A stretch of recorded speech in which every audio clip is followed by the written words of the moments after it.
मुगलों के दांत खट्टे करने वाली गोंडवाना साम्राज्य की रानी दुर्गावती का आज बलिदान दिवस है। उनकी बलिदान दिवस को कभी भी भुलाया नहीं जा सकता है, जिसके लेकर जिन्होंने अकबर के सेनापति आसफ खान से लोहा लेते वक्त उसके पसीने छुड़ा दिए और फिर शहीद हो गई।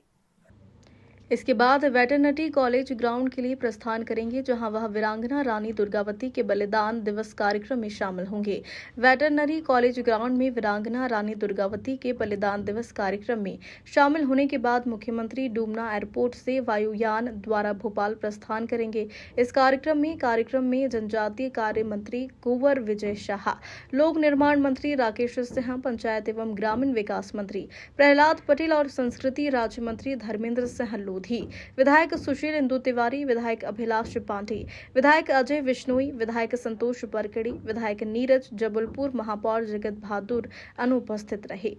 जबलपुर ब्यूरो चीफ रमाकांत दुबे की रिपोर्ट। इसके इतिहास में 500 वर्ष पहले एक ऐसी साम्राज्य हमारी वीरांगना भारत की सुपुत्री पैदा हुई, जिसने न केवल भारत का मान बढ़ाया बल्कि इस गोंडवाना राज्य के नाम की भी 4 चांद लगा करके इतिहास में वो अमर हो गई। 16 साल के शासन काल में जिनके शासन के माध्यम से आज भी जन जन में वो लोगों के हृदय के अंदर अपना स्थान रखती है।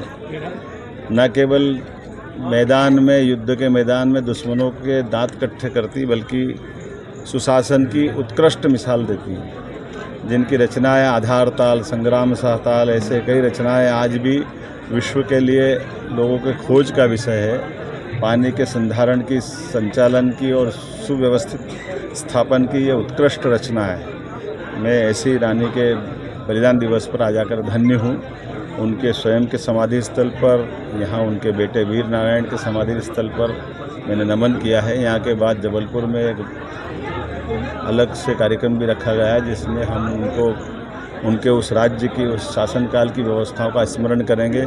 मध्य प्रदेश सरकार की ओर से हमने पहली कैबिनेट भी उनके नाम पर ही यहाँ की थी। मुझे इस बात की प्रसन्नता है कि हमारी अपनी गोंडवाना रानी दुर्गावती का वो अमिट काल सदैव इस इतिहास में सबको स्मरणीय रहेगा। उनके शासन के विभिन्न पक्षों को जानने के लिए हमने हर साल पुरस्कार की घोषणा भी प्रति वर्ष 5 लाख का उनका पुरस्कार देंगे। और इस समय और ज़्यादा इसका आनंद बढ़ जाता जब उनका 500वां जन्म जयंती वर्ष मन रहा है। 5 अक्टूबर तक लगातार कार्यक्रम बनाने की हमारी सरकार ने घोषणा की है और उम्मीद करेंगे ये धूमधाम से इसका समारोह भी होगा।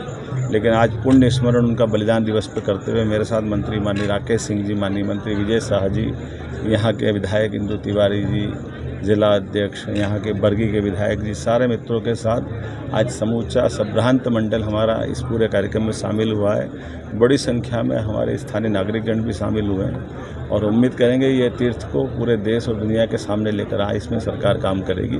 मेरी अपनी ओर से पुनः आदरांजलि रानी दुर्गावती जी के बलिदान दिवस। स्मारक की रानी दुर्गावती एक वो नाम है जो कभी परिचय का मोहताज नहीं रहा। मुझसे ज़्यादा जबलपुर के लोग जानते हैं, यहाँ के लोग जानते हैं। मैं अपने आप को गौरवान्वित महसूस इसलिए करता हूँ कि रानी दुर्गावती के जो 52 गढ़ थे उसमें एक गढ़ हमारा मखलाई भी था। मेरे दादा वहाँ राजा हुआ करते थे और इसलिए हम कह सकते हैं कि हमको उनके वंशज होने का गौरव प्राप्त है। रानी दुर्गावती का जल प्रबंधन से लेकर के, कानून व्यवस्था से लेकर के, प्रशासन को लेकर के जिस तरीके से उन्होंने राज का संचालन किया वो जबलपुर वालों से अच्छा कोई नहीं जानता। आज उनके प्रधानमंत्री के नाम पर यहाँ आधार ताल है और जितने भी ताल तलैया हैं जबलपुर में, आप जरा देखिए, बरसात के होने के बाद एक के बाद एक के बाद एक के बाद भरते चले जाते हैं। तो जो आज से 500 साल होने जा रहे हैं, 500 साल पहले जिस रानी का जल प्रबंधन इतना अच्छा होगा तो उसका प्रशासन कैसा हो सकता है, इसका अंदाज़ा आप खुद लगा सकते हैं। दोनों हाथों से तलवार चलाने वाली इकलौती, मैं समझता हूँ, हिंदुस्तान की वो रानी। मैं उनको सत सत प्रणाम करता हूँ। आज हम उनकी पुण्यतिथि पर माल्यार्पण करने आए हैं। माननीय मुख्यमंत्री जी भी आ रहे हैं। उन्होंने जिस तरीके से प्रशासन को संचालन किया, समाज को साथ में रखा और अंतिम समय तक कभी दुश्मन को अपने ऊपर हावी नहीं होने दिया, अंतिम समय जो युद्ध हुआ वो जरूर उनके लिए जानलेवा सिद्ध हुआ, और उन्होंने बजाय दुश्मन के साथ जाने के स्वयं को आत्मोत्सर्ग करना ज़्यादा बेहतर समझा। आज उनके बताए रास्तों पर हम चलते, हमारे आदिवासी गौंड समाज के लिए गौरव की बात है। और आने वाले समय में हम लोग रानी दुर्गावती के नाम पर ये जो नौजवान बच्चे हैं, शिक्षित हैं, देश के भावी भविष्य, 89 ट्राइबल ब्लॉक पे रानी दुर्गावती प्रशिक्षण सेंटर के हम बनाएंगे, ताकि सच्ची श्रद्धांजलि उनको अर्पित करें। और उस प्रशिक्षण सेंटर पर जैसे हमारी बहन बेटी हैं डिंडोरी से, CSP हैं, ऐसे और भी बच्चे हैं।